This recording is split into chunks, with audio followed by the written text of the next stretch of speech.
yang kita ke luar negeri, akhirnya jalan pintas melalui penempatan ilegal. Dan ini bisnis kotor, sekali lagi ini bisnis kotor. Sehingga negara tidak boleh kalah dalam menghadapi sindikat dan mafia ini. Sehingga BP2MI menyatakan perang dengan mereka, kemudian kita di berbagai tempat melakukan upaya-upaya tindak dan pencegahan di lapangan, penggerebekan. Selama 1 tahun ini, ya, selama saya memimpin sudah 23 kali penggerebekan dan kurang lebih hampir 780 calon pekerja yang kita selamatkan. Dan tentu proses hukumnya kita dorong ke Barreskrim Polri. Jadi negara harus hadir dengan kehadiran tadi, melakukan aksi-aksi nyata, ya, pencegahan, tapi juga kita ingin hukum benar-benar bekerja. Jadi kita dorong hukum bekerja agar ada efek jerah. Tidak hanya secara pidana kita memenjarakan orang, tapi juga bagaimana uang-uang yang mereka peroleh dengan cara-cara haram melalui kegiatan tindak pidana perdagangan orang, human trafficking, itu bisa dikembalikan ke negara. Hari ini saya akan melakukan konferensi pers, ya, hasil kegiatan yang dilakukan di Jawa Barat, ya, di Cirebon ada 5 diselamatkan, tapi ternyata ada dokumen yang ditemukan 3 koper di mana si pelaku, si calo ini ternyata telah memberangkatkan kurang lebih 500 orang. Bayangkan, ya, satu orang dari Jawa Barat. Maksudnya pemberangkatan itu dari kapan ke kapan? 500 orang itu? Pemberangkatannya selama 1-2 tahun terakhir. Itu ada 500 dokumen dan kebanyakan mereka dikirim ke Timur Tengah sebagai pekerja rumah tangga. Padahal negara kita, pemerintah kita tahun 2015 sudah mengeluarkan kebijakan moratorium. Tidak boleh lagi ada penempatan untuk sektor informal atau domestik, yaitu pekerja rumah tangga. Kalau formal masih bisa jalan. Kenapa? Karena mereka lah yang selama ini rentan dengan, ya, tindakan-tindakan eksploitasi, kekerasan fisik, kekerasan sosial, gaji yang tidak dibayar, pemutusan hubungan kerja secara sepihak. Ini yang kita hindari. Ya, kita tidak ingin anak-anak bangsa ini menjadi korban yang diperjualbelikan seperti barang, seperti hewan, nggak boleh. Sementara si para pelaku, ya, tersenyum, tertawa, berpesta, mengambil keuntungan yang tidak ada sedikit, sangat besar. Pak, mungkin yang kemarin itu bagaimana upaya penangkapannya kemarin? Yang kemarin di Cirebon itu dilakukan oleh UPT BP2MI Jawa Barat bekerjasama dengan Polres setempat. 5 orang yang hampir diberangkatkan, yang sudah kita selamatkan, yang sedang dikejar. Per hari ini saya ingin dapat informasi apakah pelakunya sudah ditangkap atau belum, ya. Pak, mungkin secara umum selama ini sebutan ini modus operandi yang sering dilakukan oleh para mafia ini? Ya, pertama mereka dengan kaki tangannya yang selalu turun ke desa-desa. Karena masyarakat awam secara informasi, ya, tidak tahu lapangan kerja ada di negara mana, bagaimana mereka bisa berangkat untuk bekerja, ya, sehingga mereka dengan iming-iming ada pekerjaan yang bisa diperoleh dengan cara cepat, dengan gaji yang menggiurkan, ya, akhirnya mereka terjebak dalam sindikat penempatan ini. Kemudian apalagi semua hal yang terkait pembiayaan seolah-olah ditangani, padahal itu kemudian diakumulasi jadi utang juga. Setelah mereka berangkat ternyata dipotong dari gaji-gaji yang mereka terima setiap bulannya, ya. Ada juga data yang mengatakan bahwa mafia kita ini sama dengan perdagangan narkoba. Boleh? Bisa dikatakan begitulah, karena ini kejahatan yang saya katakan extraordinary, ya. Ini kejahatan luar biasa yang tentu harus dihadapi dengan cara-cara luar biasa. Ini bisnis kotor yang sangat sistematis, ya, katakan terorganisir bahkan. Dan kalau bicara human trafficking kan kejahatan internasional.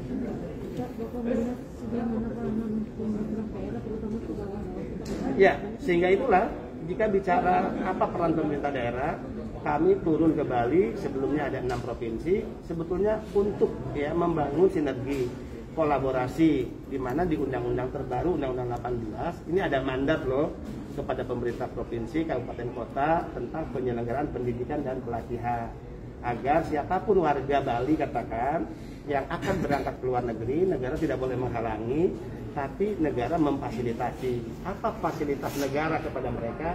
Minimal 1, mereka diberikan informasi yang cukup bahwa ada lowongan kerja di mana, syarat-syarat yang dipenuhi apa, ya. Kedua, pemerintah daerah menyiapkan, ya, alokasi anggaran untuk penyelenggaraan pendidikan dan pelatihan. Apa tujuannya? Agar si PMI memiliki keahlian dan keterampilan, kemampuan berbahasa asing yang cukup, ya. Nah, ini penguatan kapasitas, ini penting. Kalau mereka memiliki keahlian yang cukup, maka kita tidak boleh merasa datang ke luar negeri sebagai pengemis pekerjaan. tapi mereka membutuhkan kita karena kita memiliki keahlian, sehingga setara antara posisi si majikan pimpinan perusahaan dengan anak-anak bangsa kita. Ini menyangkut harga diri ya. Di Indonesia harga diri anak-anak bangsa yang kita jaga, dan juga agar mereka terhindar dari segala bentuk eksploitasi. Ini untuk perbatasan Pak, kan juga ada di Kalimantan Utara untuk Malaysia Barat, ya. Malaysia Timur. Betul. Seperti kita sedang fokus ya. Pertama, kita sedang berhadapan dengan situasi pandemi COVID. Pemerintah sedang ya mengeluarkan peraturan tentang larangan mudik. Tapi sesungguhnya ada 49.000 pekerja migran Indonesia dari berbagai negara penempatan yang mau tidak mau dia harus pulang karena habis masa kontrak kerjanya. Tidak mungkin mereka bertahan. Kalau bertahan mereka bisa overstay. Kalau overstay melanggar ya ketentuan dalam negeri mereka atau di luar, sehingga mereka akan pulang. Nah, saya sudah kontak kemarin dengan Pak Doni Munardo. Kita akan rapat bersama, kemudian nanti konferensi pers bersama terkait pengaturan skema bagaimana kepulangan melalui pintu-pintu masuk mana saja. Pasti ada 3, pintu masuk bandara, pintu masuk pelabuhan, dan pintu masuk lintas batas ya, daerah Kalimantan misalnya. Nah, bagaimana penanganan antara gugus tugas nasional dengan BP2MI sebelum mereka tiba di kampung halaman. Yang penting bagaimana protokol kesehatan benar-benar terjaga.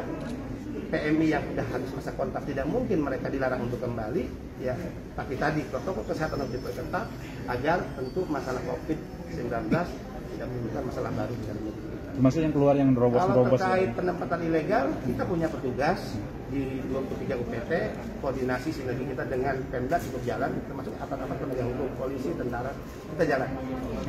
Yang penting nggak ada yang main-main di lapangannya.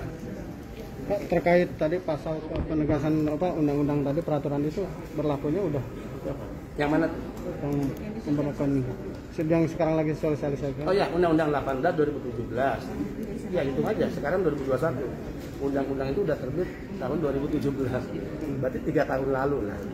Artinya harusnya kan Pemda-Pemda juga udah menjalankan itu. Persentase maksudnya tuh pelaksananya itu seperti apa? Ya yang pasti ya dari 23 provinsi nih yang kantong PMI kan pasti ditanya kenapa bukan 34 provinsi tapi 23, termasuk kantor kita ada di 23, sosialisasi kita di 23, karena memang yang tercatat memiliki kantong penempatan itu hanya 23 provinsi ya. Kantong terbesar kan Jawa Barat, kemudian Jawa Timur, Jawa Tengah ketiga, kemudian Lampung ke 4, NTB kelima, dan seterusnya. Bali juga. Bali ini agak unik. Bali ke-9. Unik karena rata-rata pekerjanya formal, keren-keren, gajinya tinggi-tinggi. Mereka kerja apa? Pertama sebagai kawal pesiar, ya kan? Bukan di laut lepas tuh, yang kasus Longsing itu, cari ikan. Kapal pesiar. 2, spa. Nah, spa terapis, kemudian perkebunan dan perhotelan. Ya. Kalau ada bagaimana peran perguruan tinggi pada sosial? Kita bekerja sama dengan UT misalnya. Ya, kita juga membuka diri untuk bekerja sama dengan semua perguruan tinggi. Ya, karena perguruan tinggi ini menjadi penting. Kalau kita ingin meningkatkan kapasitas dari para pekerja, misalnya begini, dengan UT kemarin kita bangun kerjasama, PMI kita bisa mendaftar sebagai mahasiswa di UT. Sekalipun mereka sedang ada di Taiwan, di Hong Kong, di Korea, dan dimanapun di belahan dunia ini. Agar apa? Agar mereka status pendidikannya meningkat. Jadi kalau kemarin mereka berangkat sebagai SMA, kembali ke tanah air dan ingin berangkat lagi, dia bersarjana. Dia bisa memilih sektor pekerjaan lain dengan gaji yang lebih tinggi. Tapi mereka harus diberikan kemudahan. Misalnya kemudahan pertama, UT sanggup untuk tidak mengenal sistem DO kepada PMI. Karena dimaklumi mereka kan bekerja. Ya. Kemudian wisudanya tidak harus datang di UT, bisa diatur di masing-masing kedutaan. Gitu. Itu cara mempermudah dengan biaya juga yang serendah-rendahnya. Jadi inilah penghormatan negara melalui berbagai kerjasama yang kita desain, kerjasamakan dengan BPK untuk memberikan fasilitas kemudahan ya, kepada para pekerja migran.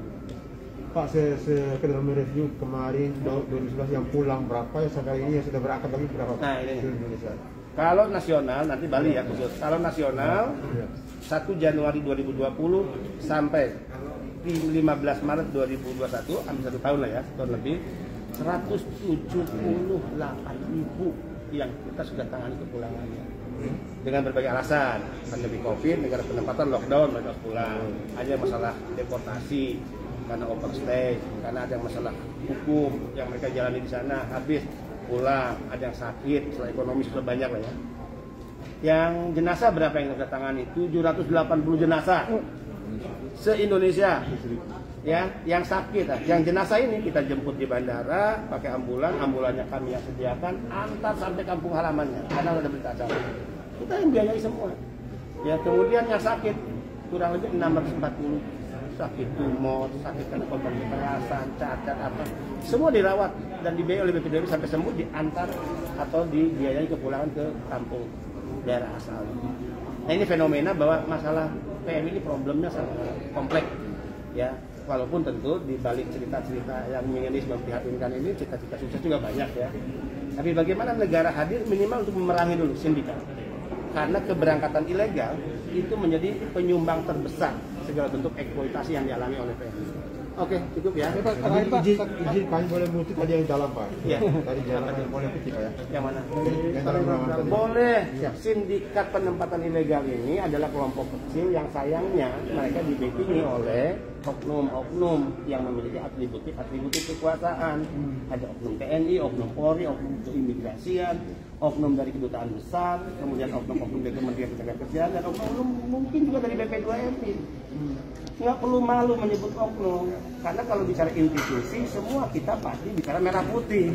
Nah, kalau oknum yang brengsek itu pasti ada dimanapun, gitu ya. Oke.